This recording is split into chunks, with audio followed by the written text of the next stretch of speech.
is Joy News Prime. For those watching from across Ghana and beyond, this is Joy News Prime here on Joy News on Multi TV. My name is Israel Aye. In this edition, one reporter with the Ghanaian Times newspaper confirmed death in motor accident at Shai Hills involving presidential press corps. Ridge Hospital and Adabraka Polyclinic resume outpatient services as hospital authorities attempt to comply with government's directive to resume full operations. The minority New Patriotic Party in Parliament is meanwhile raising red flags about the use of medical doctors from Cuba to fill the gap created at public health facilities by striking doctors striking over their conditions of service.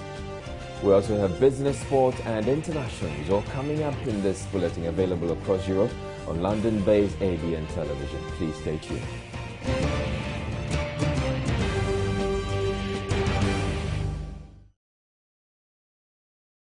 A reporter with the Ghanaian Times newspaper has been confirmed dead in an accident involving a vehicle transporting the presidential press corps.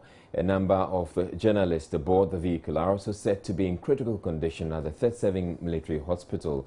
The accident is said to have happened around Shai Hills as the journalists returned from a presidential assignment at Ho in the Volta region.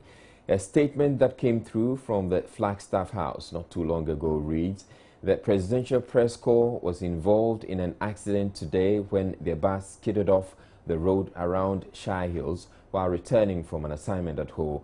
One member of the corps from the Ghanaian Times newspaper has been confirmed dead. The injured were airlifted by helicopter to the 37th Military Hospital and are receiving treatment. We're joined on the phone line now by Elliot Amwa, who was in the vicinity when the accident occurred, and he's going to be telling us what he knows about the accident. Good evening to you, Elliot. What do you know about this accident involving the president's press corps?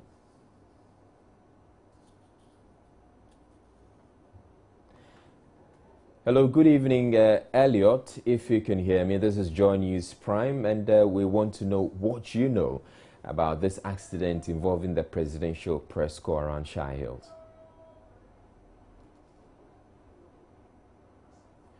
All right, we do not have him on the line at the moment, but we'll try and get him on the line. But the presidential reporter confirmed to have been killed in the tragic accident has been named as Samuel Nyama, who the Ghanaian Times describes as a gem.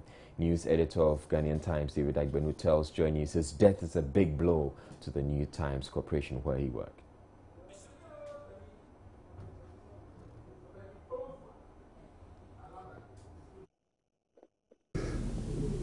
I spoke to Sammy not physically, not even online, but it was in a chat. I was in Egypt and I had given him assignment before I left. And he sent me a text that he's finished the story. And he wanted me to inform the deputy editor before he goes to tell him. And the last thing I sent to him, the last text I sent to him, I said to him, it's a great job that when I come back, we're going to discuss other things. I reported for work on Monday, hoping to see him, but I was told that he was on the road covering the president, and was hoping that he would come today. We meet and we talk about our issues, only to hear the sad news. Sammy is one of our finest writers. He's been at the presidency for the last 7 years, and that shows how we value him. That shows the confidence we have in him. And he writes flawlessly. He's gotten many recommendations from several people about his style, his writing skills. That will be a very, very big blow to the Ghanaian Times. Now we're returning to the eyewitness of that accident, Elliot Amwa. He's joining us on the phone line now. Good evening to you, Elliot. What can you tell us about the accident you witnessed on the road around Shah Hills? Hello? Yeah, good evening to you, Elliot. Yeah, good evening. What do you know about this accident? I was going to Akusi this afternoon between 2:30 3 o'clock when I saw a convoy, vehicles in a convoy at the top speed. Then all of a sudden I realized one of the vehicles just veered off the road and then went into the bush. It looks like it somersaulted and then came back and landed first. But there was some water where it really went, so it got stuck in there. But it looked like the engine was still running and the lights were on, the translator lights were on. But when I approached it, I saw that there was one guy lying on the street, not exactly on the street, but on the where the pedestrians use along the roadside, and he was covered with materials. You realize he was wearing trousers, but the top, he wasn't wearing anything on top of it. And it looked like the person is dead. But I realized that there were some other people who went into the bush to bring other people from the accident vehicle. So they brought them out, and immediately there were about 3 or 4 four-wheel drives. They stopped and then quickly evacuated the people from the accident vehicle, and then they sped off. Then later on, I realized there were some other ambulances and some more four-wheel vehicles came, and then they stopped with a lot of soldiers and policemen around. They went into the bush to try to evacuate some more of those who were involved in the accident. And then they took them, I think, to Accra also. So we were standing, that's exactly what we saw. All right. Thank you very much, Elliot. Elliot Alma was in the vicinity of the accident when the accident happened on the Shah Hills involving the presidential press corps. Now, those injured in the accident are currently receiving treatment at the 37 Military Hospital, from where Joy News' Aisha Ibrahim joins us. Good evening to you, Aisha. What have you been able to gather so far about the journalists currently being treated?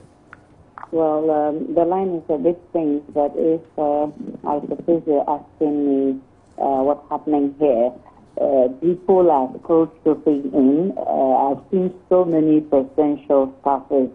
I've just seen Professor Menz, formerly of the NHIS, earlier on, Chief of Staff, Zebra was there, all of them walking to the emergency ward to check on the injured journalists. I've seen family members, friends and sympathizers, and a lot of journalists gathered here. So far, I think that some of the injured journalists have been taken care of, and some have been discharged. I've personally spoken with quite a number of them. They're doing okay. There are a few of them who, like I said earlier, are in critical condition, and so we've not been able to speak with them. We've not been able to cite them. A number of times we've seen some of them, being wheelchaired and wheelbed to other wards, to scan center, to X-ray center, and all of that. We're told one journalist is right now under oxygen, and his condition is quite critical. Officials are not willing to speak with us, but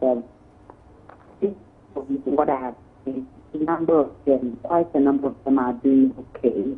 I can just say that probably about 4 or 5 of them that I haven't spotted, and that I cannot tell their condition. Right. Aisha, are you able to, or what have they been telling you about this accident?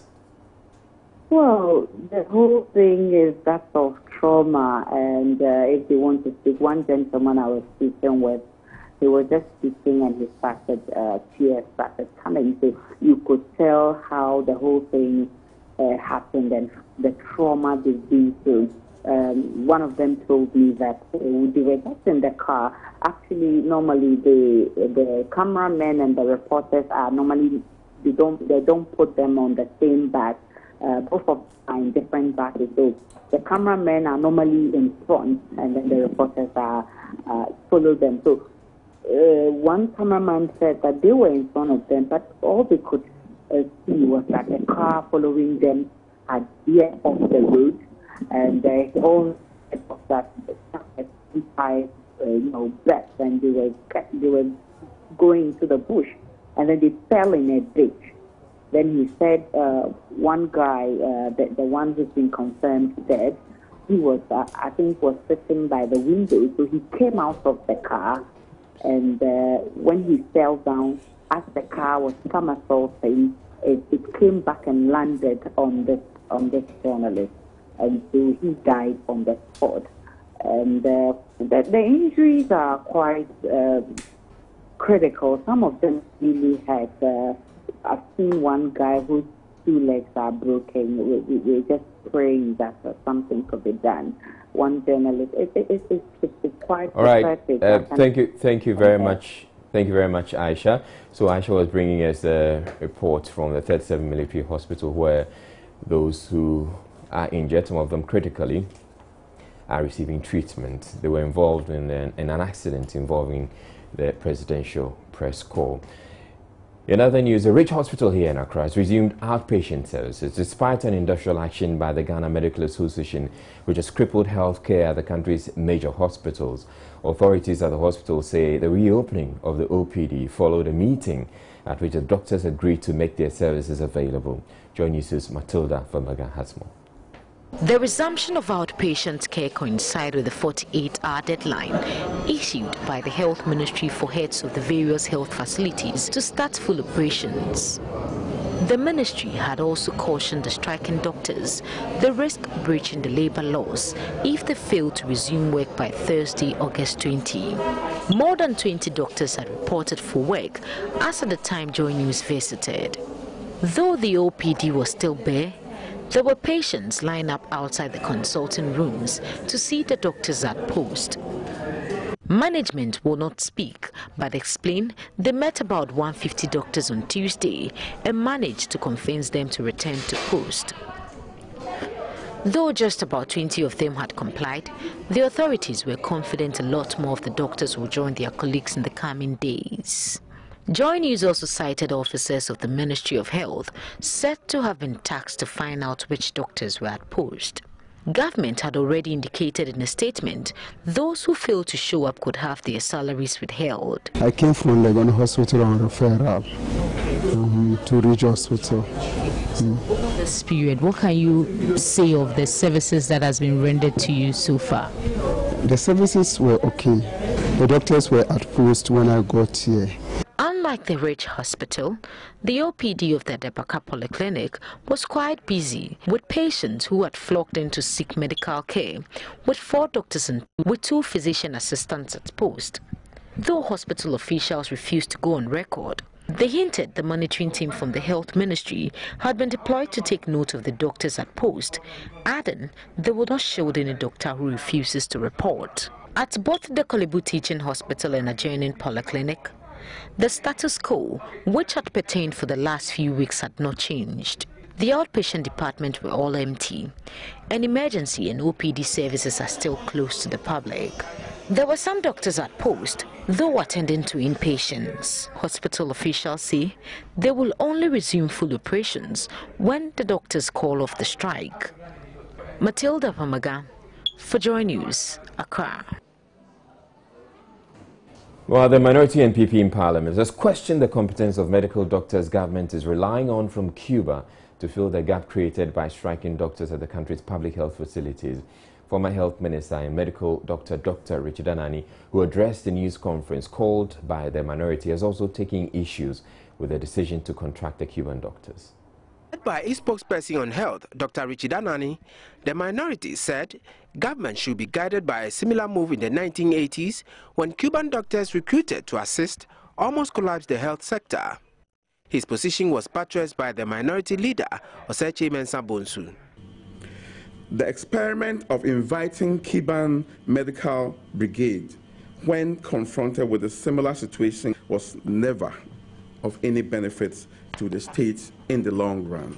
And we are of the hope that government can learn from the history of the past and not commit the same mistake.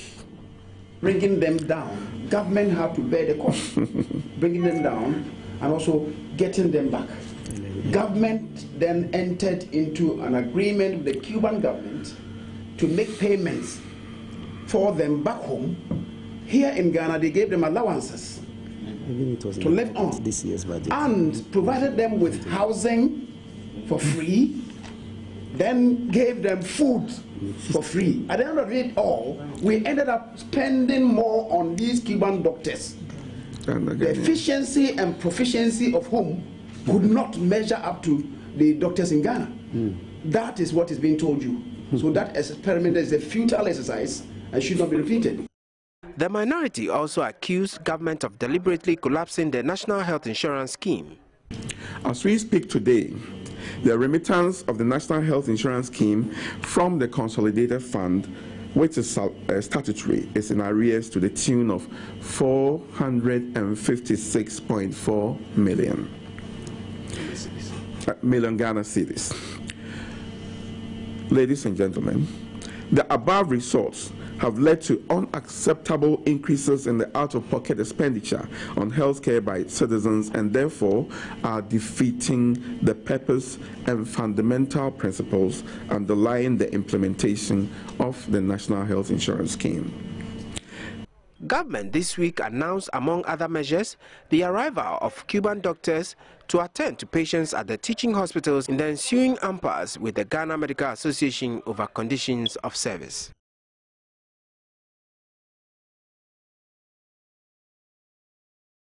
Right, the top story for this hour is the tragic accident involving President Mahama's press corps. Just go back to the statement that we're getting from we got from the presidency or the Flagstaff House. It says the presidential press corps was involved in an accident today when their bus skidded off the road around Shire Hills while returning from an assignment at home. One member of the corps from the Ghanaian Times newspaper has been confirmed dead. The injured were airlifted by helicopter to the 37 Military Hospital and are receiving treatment. So that's the top story for this hour. Now, the accident involving President Mahama's press corps, as it happened as they returned from the opening ceremony of the 7th General Assembly of the EP Church at home in the Volta region, where President John Mahama is promising that $100 million of the 2015 Eurobond funds will be invested into roads on the Eastern Corridor project. The president also commended doctors who are still at post attending to patients despite the GMA strike. President John Mahama was disappointed that many churches have placed commercial consideration above ministering the gospel and winning souls for Christ. He was also marveled that indiscipline is at its peak, though there are numerous churches in the country. All ministry of God must be based on the word. All other gifts flow from the word. All other gifts, such as healing, miracles, thanksgiving, flow first from the word of God. Unfortunately, some churches and pastors misuse the power they have over their flock for their own self-aggrandizement. And I speak not only of Ghana. On development projects, President Mahama also assured of speedy work on the Eastern Corridor Road. The president says he has directed the Minister of Finance to allocate $100 million of the Eurobond towards the project. He also paid gratitude to doctors who have continued to work since members of the GMA went on strike. Progress of work on the whole sector markets, various electrification projects, including the cutting of soil for the new old airports that we shall be.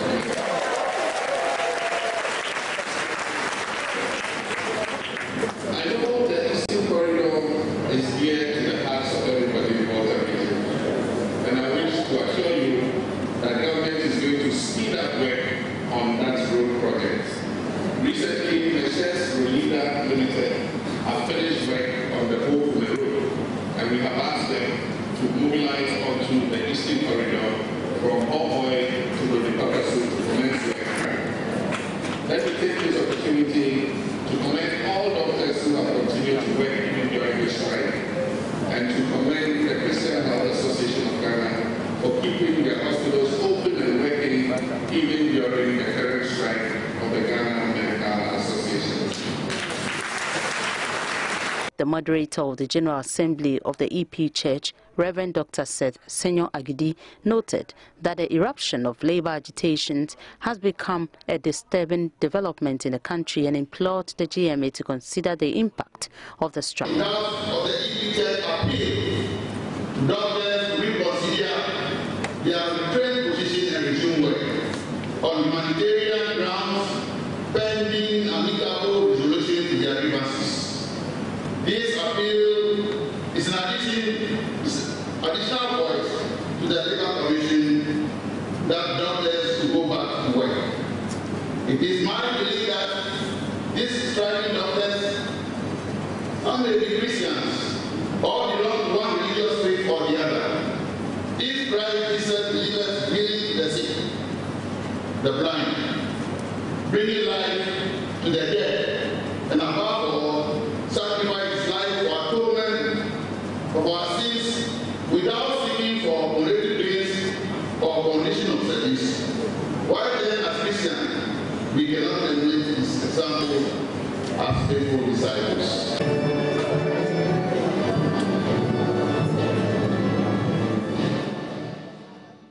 You're watching Joy News Prime. We're taking a break. We'll be back with more stories on Go Away.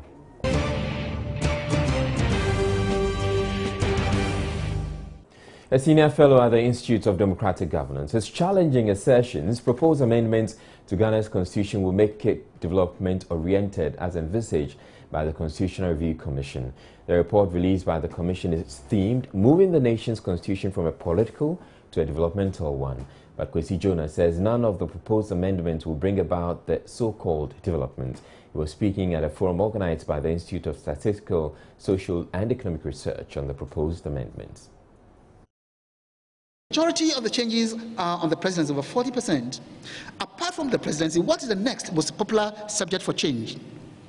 Next to the presidency, most of the amendments relating to the enshrined provisions concern human rights.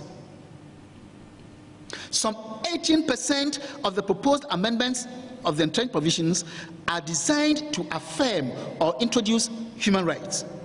The most controversial, of course, is the amendment of Article 13 of the present Constitution to replace the death penalty with life imprisonment. A whole lot of other interesting rights have been entrenched by these proposed amendments, and they include the right to food and reasonable sanitation. You are hungry in your house. You have a right to food. Who is going to bring the food? You are very hungry. Even Hausa cocoa for breakfast you couldn't get. Who is going to bring, you say you have right to food. Who is the president going to bring you food? But we have all these very many rights now put there. It is not the amendment of the Constitution that is going to give Ghana anything developmental.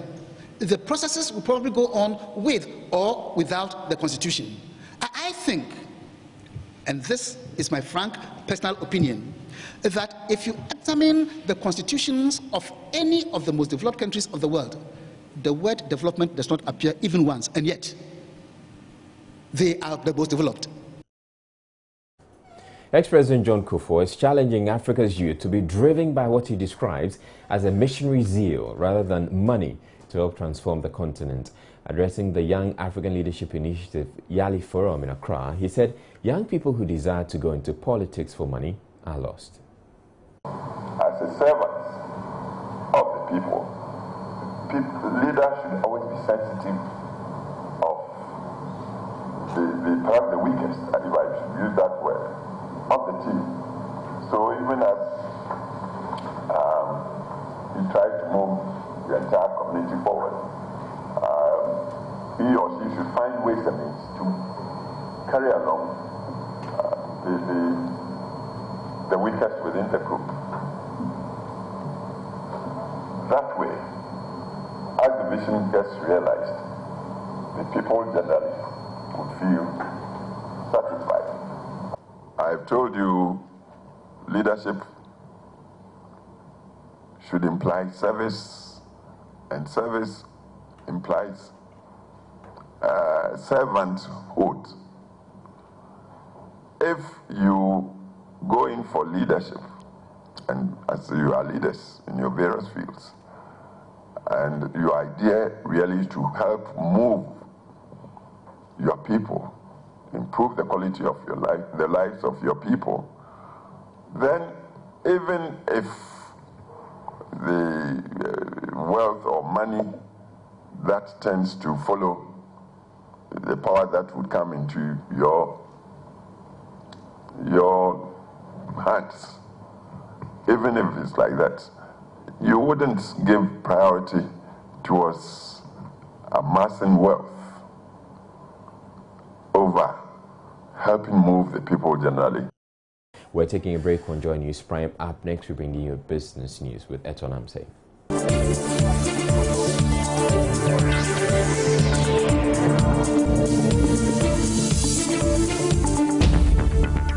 Always my pleasure to bring you business. My name is Eton Amsey. Now, various businesses and professional associations are pushing for some reliefs and tax exemptions to be granted in the 2016 budget. Some are also pushing for some levies on petroleum products to be scrapped. These submissions have been made as the Finance Ministry begins taking submissions from various professional bodies and interest groups for the 2016 budget. Managing Director of the Ghana Stock Exchange, Kofi Yamwa, believes that these exemptions are critical in the growth of small businesses. Number one, when you talk about SMEs, the exchange has gone to a great length in terms of bringing SMEs to the market. We have seen recently the huge interest that has been shown, i.e. Samba, Hot, and so forth.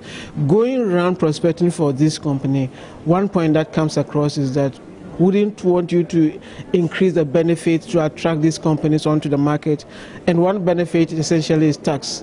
They know that when you come to the market, there's a 3% rebate for the first 3 years, but they don't consider that to be enough. So why don't you deepen it so that it can serve as an attraction for, because we have learned from empirical evidence that when companies come to the market, they are much more transparent. And if they are much more transparent, their books are open. So the tax that you actually derive from them is easily accessible. I mean, you can predict in terms of the pattern. If they are not listed, it's not that so much a clear case of predictability. So the point is, deepen the incentives, draw these companies to the market, and if they become much more transparent because the discipline of the market forces them to do so, then you may end up getting better or higher tax. And President of the Association of Road Contractors, Ebo Hatton, is rather calling for some hikes in road tolls and levies. We talk about this adage that a stitch in time saves 9. It is so manifest in our sector. Imagine a pothole starts developing on a newly constructed road. The moment you come to patch it, then it's okay. Everything goes back to normal. Now, if you are not able to patch it on time, it turns into a gully, and then it starts eating the whole stretch of road. And then at the end of the day, instead of probably spending about, say, 10 cedis to patch that pothole, you end up spending 100 cedis because you did not do it in time. And that is exactly what is happening in our sector now. Roads are not being maintained at the time that they are supposed to be maintained. If you tar a road, averagely every 5 years, you should go back and do what we call resealing.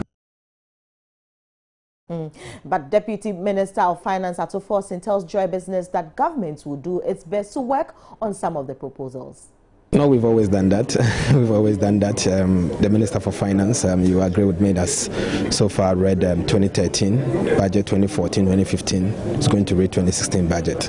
And indeed, he's met all the deadlines. We are going to do this in November. Because I asked myself that then what will be the essence of these input, because there are concerns sometimes by some of these bodies that their concerns are not captured. Maybe it just becomes a formality. Maybe as we speak right now, those critical components in the budget have been put together already. You know it's not correct. You know it's not correct because we did presented the overview. Some of the things that indeed last year came out. I mean, the suggestions. And then the action point, what we've been able to do. we agree that it's not 100% and you cannot accept everything 100%. Some of the inputs are very critical, and you notice that almost about 40% of some of the suggestions we had last year has been implemented. So looking forward, you agree with me also that it's a process, it's not an event. And just for you to know, the 2016 budget is expected to be presented to Parliament by the Finance Minister, Seth Terkper, in November this year. Now, to other stories, the Bank of Ghana is warning the public to desist from engaging financial institutions that are offering unrealistic interest and returns. According to sources close to the Bank of Ghana, most of these institutions are even not licensed by the central bank. George Riafe has more on measures being taken by the Bank of Ghana to protect depositors' funds and the public. The Bank of Ghana is embarking on this move to warn the public because of how most of these financial institutions are springing up all over the metropolis and other parts of the country. Joy Business is learning that most of these institutions are even not licensed by the Bank of Ghana. However, they go ahead to take deposits from the public by offering them very high and unrealistic rates, but fold up when they can no longer sustain the demands of these depositors. The Bank of Ghana is therefore warning the public against some of these financial institutions that are operating as fan clubs and take deposits from its members. Most of these institutions, sources say, are operating in the northern and western parts of the country. The Bank of Ghana is therefore asking the public to only deal with financial institutions that are licensed by the central bank, which they can access on its website. Sources say most of these institutions are even being used as conduits for money laundering. That is why the Bank of Ghana is working with the Financial Intelligence Center to clamp down on these firms.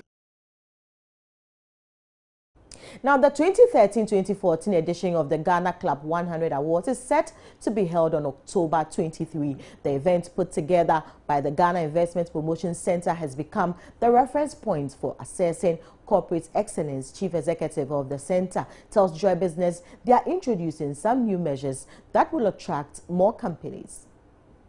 In our view, as we continue to celebrate excellence in specific sectors and ensure that there's more transparency and equity in the way we showcase the various players in the various sectors, we're also demonstrating that, in fact, there's a lot of innovation, there's a lot of entrepreneurship, and an equal focus on what is happening in the domestic space as well as what is happening in the international space to support development. This, so what should we expect this year? Any new thing, any different thing this year when it comes to the Ghana Club 100? Well, I mean, new in the sense that we've taken on some of the feedback that we've gotten over the last 18 to 24 months from Ghana Club 100 members through our quarterly CEOs breakfast meetings about things they would like to see change or be more innovative in executing the event. So, for instance, we have a new partner who's involved in the ranking, that is EY. They have both a domestic as well as an international reputation that's very highly respected. There is also some feedback in terms of the quality of the experience. So there are certain sectors that perhaps had not been highlighted as much before. We'll be rewarding corporate excellence in agriculture and agro-processing, in manufacturing, and a couple of other sectors to make sure that we're cutting across the health sector, for instance, and education sector. There are people who are making major investments. Founder of E-Crime Bureau, Albert Entry Boesiako, is asking businesses to continuously assess the electronic systems used in their transactions. He urges businesses to identify the emerging risks using electronic channels for transactions in order to remain secure and profitable. Transacting business via electronic channels is fast gaining roots in Ghana. Talk of mobile money, online banking, and the latest GH-Link commerce online platform by Gibbs. But the security of these platforms has, however, been a major concern for users, especially due to the emerging trends of fraud. The E-Crime Bureau has, in this light, been engaging some businesses on how they could be protected against such threats. When we say the risks, if you are, let's say, operating electronic e-money, e-services, the risks you are exposed to is technology. You are exposed to hacking threats. You are exposed to, software configuration issues. You are exposed to insider-related attacks, involvement, maybe attacks involving people within the organization. Founder of E-Crime Bureau, Albert Enchibosiakon, advises businesses to continuously test and assess their electronic systems. Before you deploy the e-platform, it has to be assessed, security assessment of that infrastructure to identify any known vulnerabilities or weaknesses. Then when even you have deployed that infrastructure, because the reason I'm using this is most businesses are now going to sign on. Just this week, national online payment system has been launched. Exactly, so we're going to have businesses who will be going onto this platform. So the recommendation here, or the best practice is, hey, before you deploy, assess it first. After you have put the infrastructure in place, also ensure that you also monitor, audit the system to ensure they are fit for purpose. Fit for purpose means the system should be able to withstand hacking and external attacks. And that's it for business. My name is Eton. I'm saying many thanks for your time. Now, Kwame Jumo is itching with sports. Please stay.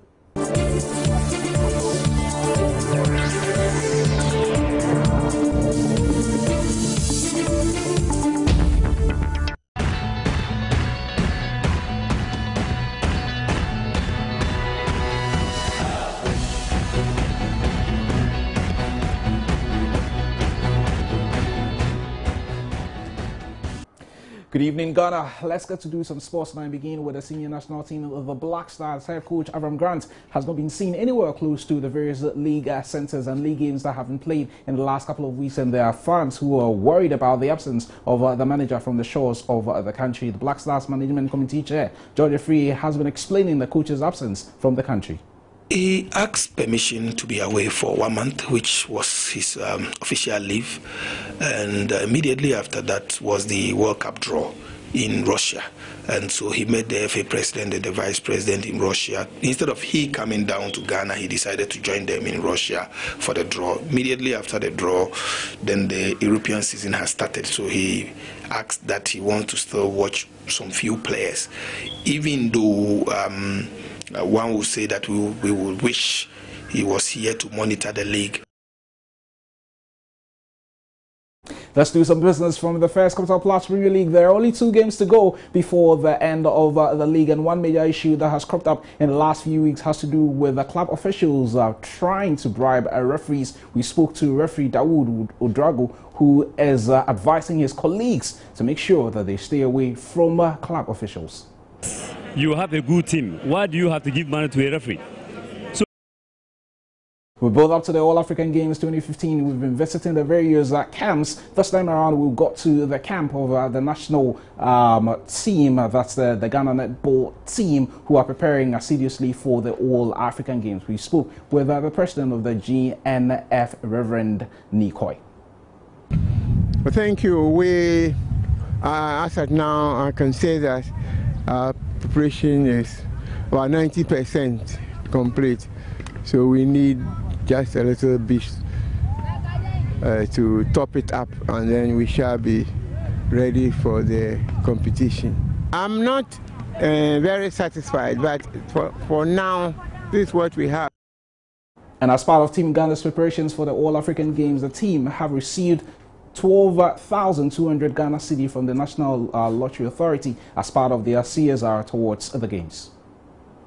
If we have to obtain the best from our sportsmen and women, we have to empower them, to prepare them adequately for them to bring us the ultimate during the Games. It is because of that as part of our corporate social responsibility, the National Lottery Authority has decided to sponsor some aspects of the training of our athletes for the Games.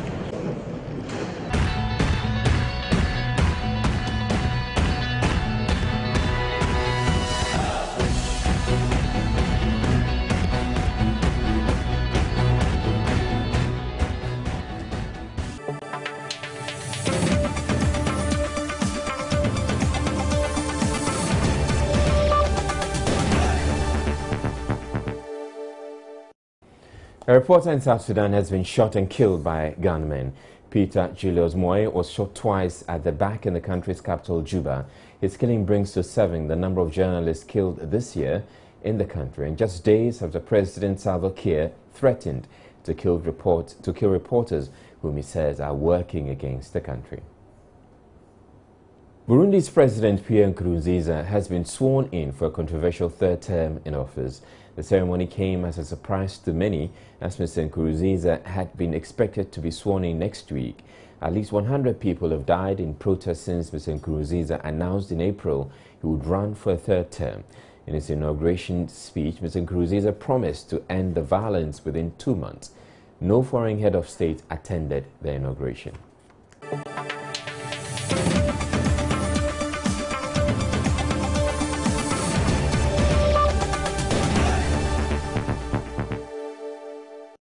That'll be all for the bulletin, but before we go, a quick round through our top stories. A reporter with the Ghanaian Times newspaper, Samuel Nyema, has been confirmed dead in a motor accident at Shire Hills involving the presidential press corps. The Ridge Hospital and Adabaka Polyclinic have resumed outpatient services as hospital authorities attempt to comply with government's directive to resume full operations.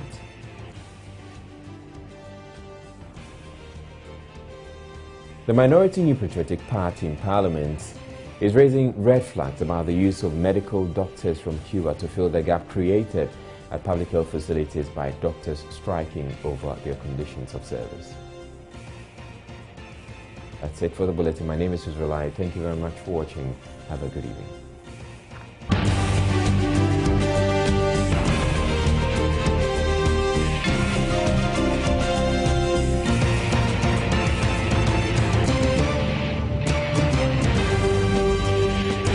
This is Joy News Prime.